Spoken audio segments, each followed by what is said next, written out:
Atenção! Começa agora uma teleaula de História do Ensino Médio. Você vai assistir a teleaula de número 59. Bons estudos!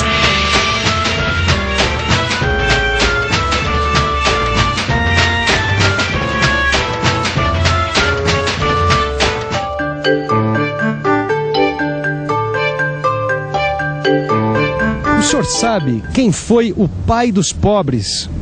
O pai dos pobres não tem pai. O pai dos pobres é o próprio pai legítimo, né? Não. Sei não. Personagem histórico, um presidente do Brasil, recebeu esse apelido, o pai dos pobres. Você não se lembra?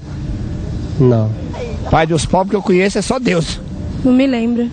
Não, só Deus mesmo. Bem, se você está interessado em saber por que Getúlio Vargas foi apelidado de o pai dos pobres, fique ligado nessa teleaula, porque esse é o assunto de hoje. Na teleaula de hoje, nós vamos ver que no governo Getúlio Vargas, a criação dos direitos sociais fez parte de um projeto político de construção nacional que restringia a cidadania política, privando os brasileiros do direito de manifestação, de participação, de voto e de organização partidária. Hoje, nós vamos começar a estudar o período que ficou conhecido como Estado Novo.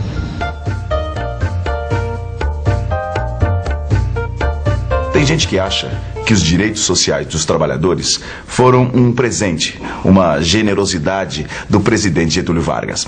Mas será que foi isso mesmo? Bem, antes de discutir qualquer coisa sobre esse assunto, a gente precisa entender melhor o que foi o Estado Novo.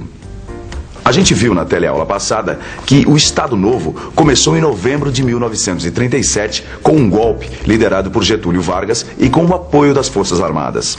Depois desse golpe, o Congresso Nacional, as Assembleias Legislativas e as câmaras municipais foram fechadas. Os governadores ou foram substituídos por interventores ou se transformaram em interventores nomeados diretamente por Vargas. Uma nova Constituição foi imposta ao país. Vargas definiu o golpe como a única atitude possível diante da situação em que se encontrava o país. Segundo ele, uma situação de perigo, de desagregação, de afronta à autoridade. Uma situação, enfim, em que o Estado, fraco, ameaçado, se encontrava impedido de promover medidas necessárias ao bem-estar e ao desenvolvimento da nação. Uma das chamadas ameaças ao país, segundo Getúlio Vargas e seus aliados, era o comunismo. Mas o problema de Getúlio não era lutar apenas contra os comunistas, mas também contra a própria Constituição do país. Getúlio achava que a Constituição de 1934 era liberal demais e que o Congresso não representava a maioria da população. Segundo Getúlio, a democracia não era um bom negócio para o país. Aqui eu tenho um trecho da proclamação ao povo brasileiro feita por Getúlio Vargas e transmitida por rádio no dia do golpe, que deu início ao Estado Novo. Presta atenção na opinião que ele tinha sobre democracia. Nos períodos de crise como o que atravessamos, a democracia de partidos, em lugar de oferecer segura oportunidade de crescimento e de progresso, dentro das garantias essenciais à vida e à condição humana, subverte a hierarquia, ameaça a unidade pátria e põe em perigo a existência da nação, extremando as competições e acendendo o facho da discórdia civil. O sufrágio universal passa, assim, a ser instrumento dos mais audazes e máscara que mal dissimula o conluio dos apetites pessoais e de corrilhos.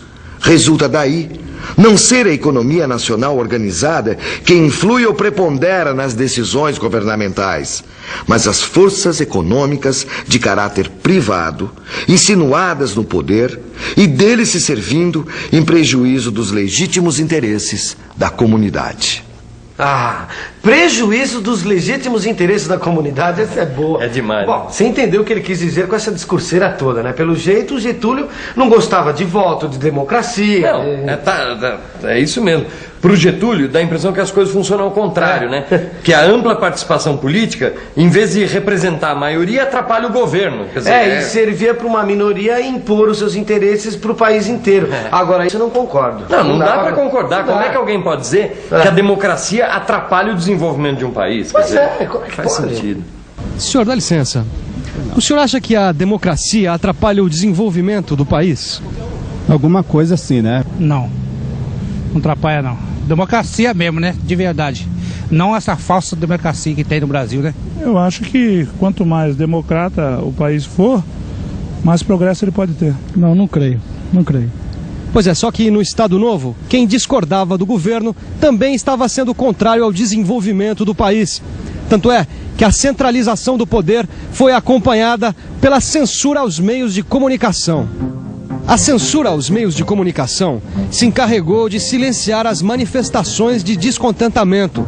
Ao mesmo tempo, um forte esquema de repressão foi empregado para neutralizar a oposição. A repressão política não atingiu apenas os comunistas. Quem fosse contra o regime estava condenado à perseguição, mesmo sendo liberal. O Estado Novo também foi responsável pelo fim do poder legislativo, ou seja, quem fazia as leis e criava as políticas para o país era o executivo. Getúlio Vargas governava por decretos-leis, ou seja, todos os decretos presidenciais passavam a valer automaticamente como lei. É claro que Getúlio Vargas não fazia tudo isso sozinho. Vargas era assessorado por uma série de conselhos e órgãos técnicos. Todos esses conselhos e órgãos foram criados durante o Estado Novo.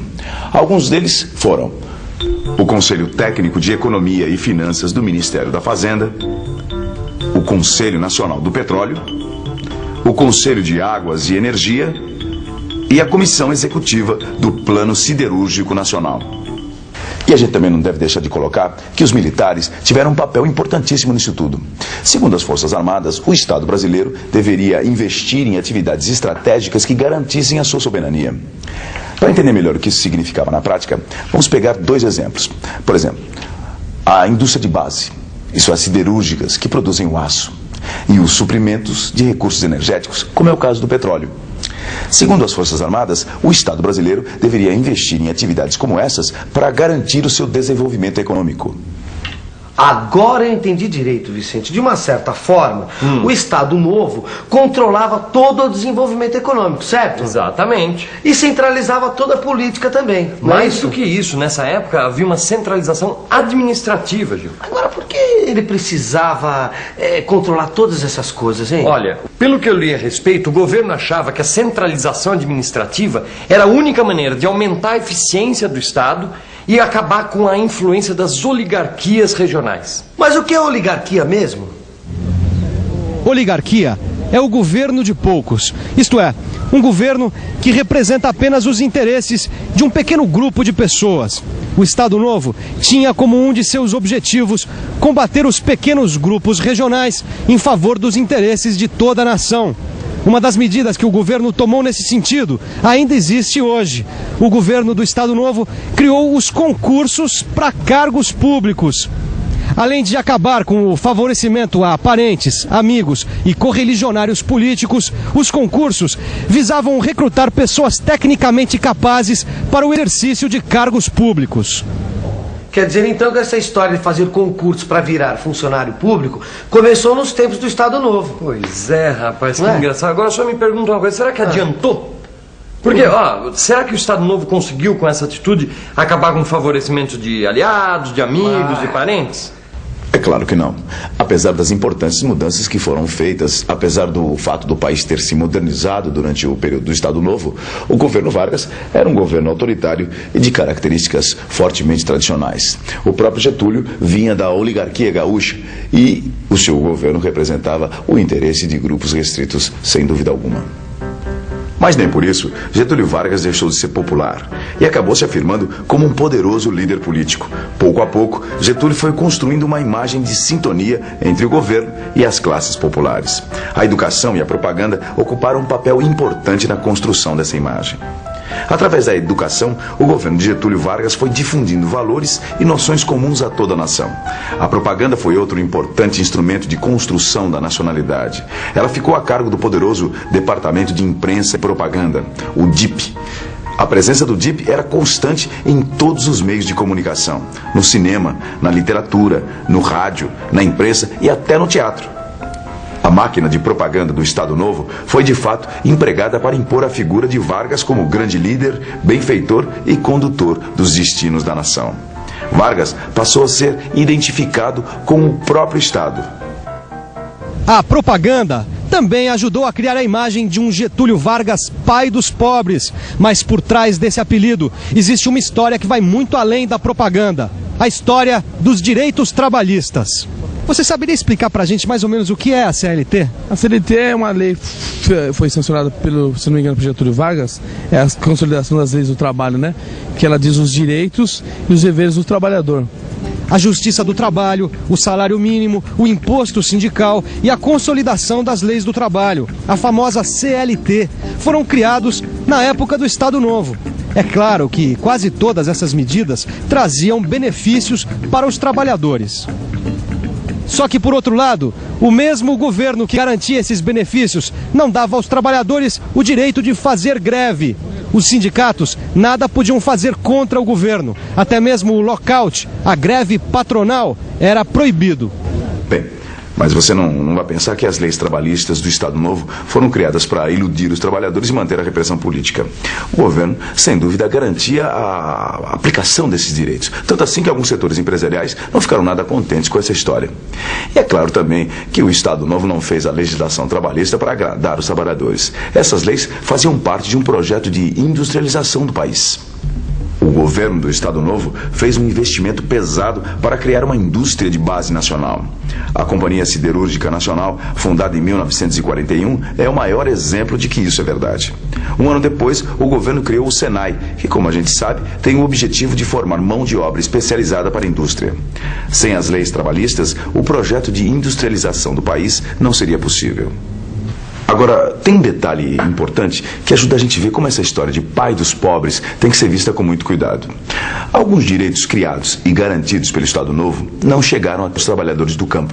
Por quê? As oligarquias rurais, quer dizer, os donos de terras, continuaram com o mesmo poder de sempre. As leis trabalhistas não valiam para os camponeses, que continuaram pobres e, como se diz por aí, sem pai nem mãe. E atenção, se liga aí que é hora da revisão. Na teleaula de hoje, você aprendeu que o Estado Novo começou com um golpe de Getúlio Vargas, que acabou com a democracia e impôs uma nova Constituição ao país. Você viu que Getúlio defendia a ideia de um governo centralizador e autoritário como a melhor forma de defender os interesses gerais do país. Você aprendeu que um dos pontos mais importantes do Estado Novo foi o esforço do governo em investir na industrialização do país e que, inclusive, as leis trabalhistas foram criadas para garantir que as relações do trabalho nas cidades não prejudicassem esse processo de industrialização. Você viu ainda que a imagem de Getúlio como líder da nação e pai dos pobres foi criada com a ajuda de projetos de educação e de uma forte máquina de propaganda do governo. Na próxima teleaula, a gente vai continuar falando sobre o Estado Novo. Por isso mesmo, estude muito bem isso que nós conversamos hoje e até a próxima.